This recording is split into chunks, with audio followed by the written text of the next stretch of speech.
परिजात वो ड्रामा था, बच्चे पालने थे तो एक्टर का गला घोट दिया था। आ रही हूँ वो बाल लड़कियों में इन्वॉल्व हो गया। मेरी एक बेटी है 6 साल की अब, और वो कमबख्त फला फला फला फला फला फला। लेकिन कमाली ने तो वो जो होता नहीं, वो जब फोन करते वो कहानी सुनाते हैं 2.5, 3, 4 घंटे। मैंने 9 घंटे कहानी सुनी हुई है। ना करें, खुदा की कसम।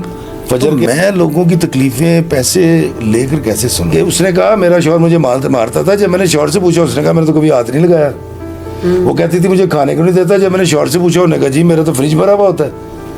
अब मैं क्लू ढूंढ रहा हूँ, मुझे कुछ नहीं मिला। बड़ी पढ़ी लिखी सोफिस्टिकेटेड बच्ची बोलती रही 2.25 घंटे के बाद कहती मैं आपको बस आखिरी बात बताती हूँ, फिर आप मुझे हल बताइएगा। इफ्तिखार भाई मैंने 3 दफा ना सुसाइड अटेम्प्ट की। 2 दफा उनको बुलाया परवेज मुशर्रफ ने जब प्रेसिडेंट था, तो इशफाक साहब से कहता है इशफाक साहब मैं बड़ा ताकतवर हूँ और मैं इस कौम के लिए कुछ करना चाहता हूँ, तो बताएं मैं क्या करूँ। तो बाबा जी इशफाक साहब ने कहा कि मुशर्रफ साहब इस कौम को एक कंधा दे दें जिसमें सर रख के रो सकें, और कान दे दें जो इसकी बातें सुन सकें, जिनको ये अपनी बातें सुना सकें दिल की। बहुत 6 साल से मुझे काम नहीं मिला, ना एक्टिंग का ना स्क्रिप्ट राइटिंग का। जब भी किसी ने पूछा तो मैंने ये कहा कि यार मैं एक सब स्टैंडर्ड एक्टर हूँ और मैं गैर मेयारी लिखने वाला हूँ, इसलिए काम नहीं मिला। लड़ नहीं सकते ना तो फिर भाग जाएं। परिजात वो ड्रामा था जो दुआएं मैंने मांगी थी जब हम नए नए आए थे, जब हमारे पूरे बाल थे, जब हमने एक्टिंग का डिप्लोमा किया था और हम ख्वाब देखा करते थे कि यार लोग मुझसे ऑटोग्राफ लेंगे। उसमें मोबाइल तो था नहीं, या टामा था, तो अगर मोबाइल था तो उसमें कैमरा नहीं था इतना अच्छा। तो वो जब छोड़ दी ख्वाहिश कि नहीं यार, क्योंकि फिर लिखने लग गया ना, स्क्रीन के पीछे चला गया। बच्चे पालने थे तो एक्टर का गला घोट दिया था, वो बाप बन के लिखता रहा। वो फिर अल्लाह ताला ने ऐसी करम नवाजी की। इससे पहले गुल्लू बादशाह बड़ा हिट हुआ था, इनकार रामे का, फिर एक दिल ना उम्मीद तो नहीं का बाबा रांझा बड़ा हिट हुआ था। तो काम तो चल रहे थे, लोग जानते तो थे, मतलब लोग देखते जा रहे हैं, कहीं ना कहीं मैं नजर आता हूँ। लेकिन कमाली ने तो वो जो होता नहीं, वो कमाल कर दिया, छक्का ही मार दिया ना। कमाल कर दिया। तो उसके बाद बड़ा मालिक का करम हुआ है। साथ शायरी किसी बशर में 1000 खामी, मैं लोगों से मोहब्बत में अनाए छोड़ देता हूँ, कोई तुमसे है परेशान जरा देख तो लो। इस तरह की सारी चीज़ें हिट होना शुरू हो गई। सोशल मीडिया की करामात है सारी। तो मेरा ख्याल है कि यही शायद वक्त था, क्योंकि मैं बूढ़ा भी हो चुका हूँ, तो अल्लाह ताला को रहम आया और लोगों ने कहा कि यार नहीं ये बड़ा अच्छा, इतना बड़ा टैलेंट है, ये लोगों तक जाना चाहिए। अच्छा, ये बात जो आपने स्टार्ट में की कि जब आप जवानी में आए थे, अभी माशाल्लाह आप जवान हैं, लेकिन स्टार्ट किया जब आपने करियर का, उस टाइम आपकी बड़ी ख्वाहिशें थी, इतना अच्छा एक्टर था, लेकिन उस तरह से मौका नहीं मिला। यानी अभी भी बहुत सारे ऐसे लोग हैं जो बहुत अच्छे एक्टर हैं लेकिन उनको मौका नहीं मिलता, और ये बात जो मौके पे होती है सारी। तो अभी हमने आपको देखा कि आप, मुझे लगता है कि ड्रामों में तो आप बहुत अच्छे थे, लेकिन आपके ट्रैवलॉग जो है ना, वो कुछ अलग कहानी सुनाते हैं। आप जो कहानी सुनाते हैं वो माशाल्लाह से बहुत वायरल हो रही है। ये कहानियाँ कहाँ से लेके आते हैं? खुद बनाते हैं या फिर पढ़ते हैं आप बहुत ज़्यादा? देखिए जी, कहानी कभी भी सच्ची सुनाई नहीं जा सकती। सच के अंदर बहुत सारी ऐसी बातें आप तक पहुंचती हैं जिनको बयान नहीं किया जा सकता ना। आप मुझसे शेयर तो कर देंगी, हम 2 लोग बैठ के अपनी प्राइवेट मीटिंग में या फोन पे बात तो कर सकते हैं, लेकिन जब मैंने मैसेज के लिए काम करना ना, तो मुझे उसको ज़ेब दास्तान के लिए कुछ डालना है और कुछ निकालना भी है। बिल्कुल, ताकि लोग देखते रहें। नहीं, दरअसल बात नहीं पहुंचेगी ना। मिसाल के तौर पे मैं बहुत सारी कहानियों के अंदर जो है ना, वो कोशिश करता हूँ कि इस पे चादर डाल दी जाए, इसका सर ढांप दिया जाए, क्योंकि मेरा यकीन है कि बच्चियां देखती हैं, मेरी बेटियां हैं सारी, और ये सारे मेरे बच्चे हैं, मेरी बहनें हैं। तो औरत कैसा ना हो कि मेरा चैनल छोड़ दे।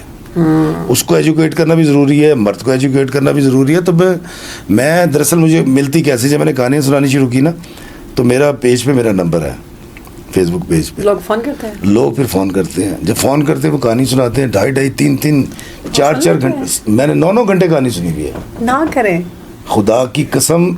फजर के वक्त गर्मियों में कॉल आती है, मैं मून मार्केट से वो ले रहा था फजर की नमाज से पहले बच्चों के लिए ना, वो मेरे बेटे जब रात को जाग रहे होते हैं ना तो वो कहते हैं पापा भूख लग रही है। खाना है। मैंने लेग पीस बनवाए, ऑस्ट्रेलिया से मुझे कॉल आई हुई थी इनबॉक्स में, मैं वहाँ से घर आ गया, घर आके बात होती रही, उसका इतना गंभीर मसला था कि मैं असर के वक्त सोया था। पेड हीलर तो नहीं है आप, पैसे तो नहीं लेते तो फिर क्यों सुनते हैं? एक लड़की ने मुझे कनाडा से कॉल की, उसने मुझे कहानी सुनाई, ऐसे हुआ फला हुआ, मैं कराची गई, मैंने अपने खालाजाद भाई से शादी की, हमने ला के सेट करवाया, फला था, PhD मैंने कर रखी है, मैं पढ़ा रही हूँ, वो लड़का लड़कियों में इन्वॉल्व हो गया, मेरी एक बेटी है 6 साल की अब, और वो कम वक्त फला फला फला फला फला फला। अब पूरा केस सुनने के बाद, क्योंकि कहानी याद रखिएगा, लोग लिखते हैं आप एक तरफा, भाई कहानी होती है एक तरफा है, कहानी होती है एक तरफा है, जो 2 तरफा होती है वो रिपोर्टिंग होती है। मैं साफी नहीं हूँ, मैं रिपोर्टिंग नहीं कर रहा। आपने मुझे कहानी सुनाई, मैंने सुना दी, उसने मुझे कहानी सुनाई, मैंने सुना दी। जब मैं दोनों की बातें बतानी शुरू करूंगा तो मैं रिपोर्टिंग करूंगा। नहीं, फिर वो परेशान हो जाएंगे सुनने वाले कि उसने कहा मेरा शौहर मुझे मारता था। जब मैंने शौहर से पूछा, उसने कहा मैंने तो कभी हाथ नहीं लगाया। वो कहती थी मुझे खाने को नहीं देता। जब मैंने शौहर से पूछा, उन्होंने कहा जी मेरा तो फ्रिज भरा हुआ होता है। तो कहानी नहीं रह जाएगी, डिबेट हो जाएगी। तो पहली बात जो लोग इतराज करते हैं ना, अब एक तरफा कहानी होती है, एक तरफा है। कहानी मोहब्बत की तरह होती है, मोहब्बत भी एक तरफा होती है। अच्छा, दो तरफा मोहब्बत नहीं होती कि जो आपस में लोग करते हैं और बात मतलब एक दूसरे से मोहब्बत का इजहार करते हैं और कहते हैं हम एक दूसरे से मोहब्बत करते हैं, कहते हैं महबूब है, वो मोहब्बत नहीं होती। नहीं, देखें, जिनको सामने से मोहब्बत मिल जाए तो बड़े खुश नसीब होते हैं। लेकिन एक शख्स, मैं अगर मोहब्बत करता हूँ तो मैं करता रहूँ, जरूरी नहीं है सामने वाला भी मुझसे मोहब्बत करे। अगर सामने वाला कर ले, उसकी मेहरबानी। मिसाल के तौर पे मुझे साग बड़ा पसंद है, मैं साग से बड़ी मोहब्बत करता हूँ। अब साग तो मुझसे मोहब्बत नहीं करता ना। लोगों की बात हो रही है, आप चीजों की बात कर रहे हैं। जिस अल्लाह ने हमें पैदा किया है वो हमसे बहुत मोहब्बत करता है। हम करते हैं उतनी मोहब्बत नहीं कर सकते। आका करीम सल्लल्लाहु अलैहि वसल्लम से जितनी हम हमारे लिए रहमत और मोहब्बत उन्होंने दी और रहमतुल आलमीन है, क्या हम कर सकते हैं उनसे मोहब्बत? नहीं कर सकते। आ जाए माँ पे, आ जाए ना, माँ जितना करती है आप कर सकती हैं। हालांकि आप मोहब्बत करती हैं लेकिन वो उतनी नहीं कर सकती, वो इंटेंसिटी। तो इसलिए ये एक तरफा है, चाहना एक तरफा है, और ये वो जज्बा है जो हमेशा कायम रहता है। तो मैं उस वाक़े की तरफ वापस आता हूँ। जब उस लड़की को मैं सुनता रहा और मुझे लगा कि यार लड़का बहुत बुरा है, उसने वीज़े के लिए शादी की, इस लड़की की ज़िंदगी तबाह कर दी। अब मैं क्लू ढूंढ रहा हूँ, मुझे कुछ नहीं मिला। बड़ी पढ़ी लिखी सोफिस्टिकेटेड बच्ची बोलते रही। 1.25 घंटे के बाद कहती मैं आपको बस आखिरी बात बताती हूँ, फिर आप मुझे हल बताइएगा। इफ्तिखार भाई, मैंने 3 दफ़ा ना सुसाइड अटैम्प्ट की। 2 दफ़ा तो हॉस्पिटल जाके मुझे बचाया गया, 1 दफ़ा जो है ना मुझे उल्टियाँ घर में आ गई थी, फला। अब मैं समझ गया गुस्से वाली है, तो मैंने कहा बेटा आप गुस्सा करना छोड़ दें और लड़ना छोड़ दें और शौहर से सवाल करना छोड़ दें, सिर्फ 14 दिन के लिए। जैसे पीर साहब ने कहा था कि आप लकड़ी ले लें और दांतों के नीचे दबाना शुरू कर दें। अब वो मुझे कहती इफ्तिखार साहब आपने कैसे जज कर लिया कि मैं गुस्से वाली हूँ? मैंने ऐसे कर लिया। मैंने कहा बेटा खुदकुशी करने के लिए गुस्सा करना, फिर तैश, और फिर तैश को सोचते रहना और इतना ज़्यादा गुस्सा कर लेना कि आप अपनी ज़िंदगी का खात्मा करने लगे हैं। अल्लाह, उस लेवल पे चला। तो इसका मतलब आप गुस्से वाली हैं? तो चुप करके कहती हाँ आप ठीक कह रहे हैं।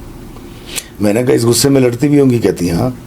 मैंने कहा इस गुस्से के अंदर जब ज़बान चलती होगी तो मुँह से ये भी निकलता होगा तेरा वीज़ा सी लवाया, तेरी औकात की सी। कहती है बंदा गुस्से में आके तो कहता है ना। मैं कहा नहीं बेटा, यही तो बात है। तुमने शौहर को ला के एहसान समझा अगर, तो एहसान को तो जताते ही नहीं है। मैंने कहा अब अपने माँ बाप को ही मना कर दे, खुद भी बात आ जाए। 14-15 दिन ना वो आए तो हंसा खेड़ा करना है, जिक्र नहीं करना। कहती वो ठीक हो जाएगा। मैं कहा ना ठीक हो तो बताइए, लेकिन तूने अब गुस्सा नहीं करना, सवाल भी नहीं करना, शिकवा भी नहीं करना, शिकायत नहीं करनी। कहती ठीक है। खैर वो अच्छी बच्ची थी। 20 एक दिन के बाद कॉल आई, कहती इफ्तिखार भाई मेरा शौहर तो ठीक हो गया। मैं कहा वो ठीक नहीं हुआ, तुम ठीक नहीं थी, वो तो ठीक ही था बेचारा। तो वो जो मुझे कहानियाँ सुनाते हैं ना तो मैं सुनता हूँ। और क्योंकि इशफाक साहब फरमाया करते थे कि उनको बुलाया परवेज़ मुशर्रफ ने जब प्रेसिडेंट था, तो इशफाक साहब से कहता है इशफाक साहब मैं बड़ा ताकतवर हूँ और मैं इस कौम के लिए कुछ करना चाहता हूँ, तो बताएं मैं क्या करूँ। तो बाबा जी इशफाक साहब ने कहा कि मुशर्रफ साहब इस कौम को एक कंधा दे दें जिसपे सर रख के रो सकें, और कान दे दें जिसकी बातें सुन सकें, जिनको ये अपनी बातें सुना सकें दिल की। बहुत गहरी बात। तो परवेज़ मुशर्रफ को नहीं समझ आई थी कि क्या बात क्या है? कह रहा है ये।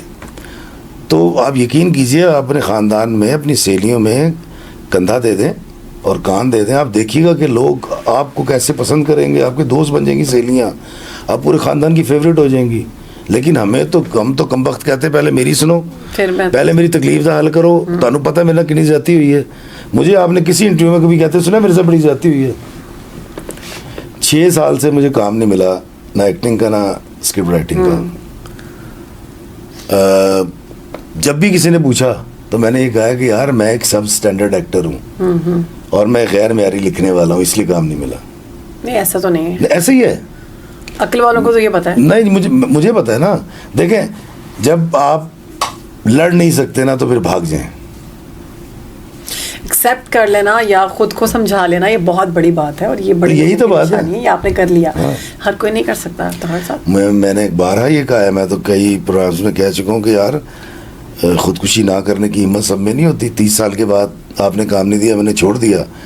पूछा, तीनों सुबह से लोग बेचारे वहाँ कराची जाके बैठे हुए हैं और वो हर रोज़ एक स्क्रिप्ट का एक दरवाज़ा खोलने का, शोहरत का इंतज़ार करते हैं।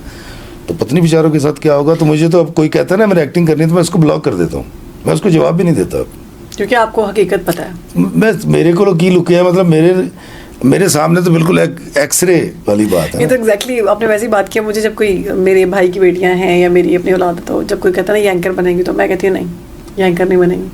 शायद हमने वो जो चीज़ें फेस की होती है ना, हम चाहते हैं कि आगे से हमारे वो जो आने वाले हैं वो उस तकलीफ से ना गुजरे। हो सकता है कि उनको बहुत शोहरत मिले, लेकिन ज़रूरी नहीं है। एंकर तो चलें, आप एक यूट्यूब चैनल बनाएं और पॉडकास्ट या कुछ शुरू कर दें। ये जो टीवी में आने का शौक है ना, ये बहुत नशा है।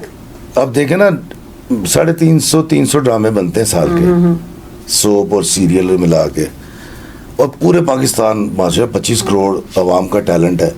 वो जाते हैं कराची, मुझे कॉल करते हैं, कईयों को काम मिलता है, कईयों को नहीं मिलता, और बेचारे अधूरे ख्वाब लेके आ जाते हैं। मुझे 30 साल लगे यहाँ तक पहुँचने में। अल्लाह, 30 साल के बाद कमाली हिट हुए। तो इफ्तिखार साहब, अभी इतना बड़ा एक्टर, इतना बड़ा इंसान, फिर उसके बाद वो चीज़ों को समझता है। जो इंसान किसी के एहसास को समझता है वो फिर उसी तरह परफॉर्म भी करता है, और ये लोगों ने देख भी लिया बहुत तरह से। अभी इतने एक्टर्स ऐसे हैं जो उस तरह से नहीं परफॉर्म कर सकते, तो वो कैसे मार्केट में आ जाते हैं? और आप जैसे लोग, और आप जैसे बहुत से हीरे हैं जो अभी उस तरह से जौहरी के पास नहीं पहुंचे, लोग उनको नहीं जान सके कि ये इतना अच्छा एक्टर है, क्योंकि उसको मौका ही नहीं दिया गया। ये कहाँ का इंसाफ है? देखिए जी, मैं निज़ाम बदलने का ना हामी हूँ। यानी निज़ाम बदलना पड़ेगा? मैं नहीं बदल सकता ना। हाँ, आप नहीं, और मुझे ज़रूरत भी नहीं है। हाँ। मैंने अब ये किया, टक्कर ये दी है कि पहले मैंने इनको सर्वाइव करके दिखा दिया, अब मैंने अपना और बेहतरीन रास्ता चेंज कर लिया। नहीं, अब मैंने प्रोडक्शन हाउस बना लिया है। ओह वाह। अब मेरे 2 बेटे, एक फिल्म पढ़ रहा है, एक मैथ्स पढ़ रहा है, एक जीसी में पढ़ रहा है। तीनों बेटे जवान हो रहे हैं। एक डायरेक्शन करेगा, मेरे साथ काम भी करेंगे बच्चे। एज एन एक्टर मैं लिखूंगा, मैं फिर एक्टिंग करूंगा। मुझे भी एक्टिंग में मौका दीजिएगा। पक्की बात है। पक्की बात है। भागिएगा नहीं? भागोगी नहीं। हाँ, यूट्यूब पे पैसे बड़े कम मिलते हैं, आपको पता होना चाहिए।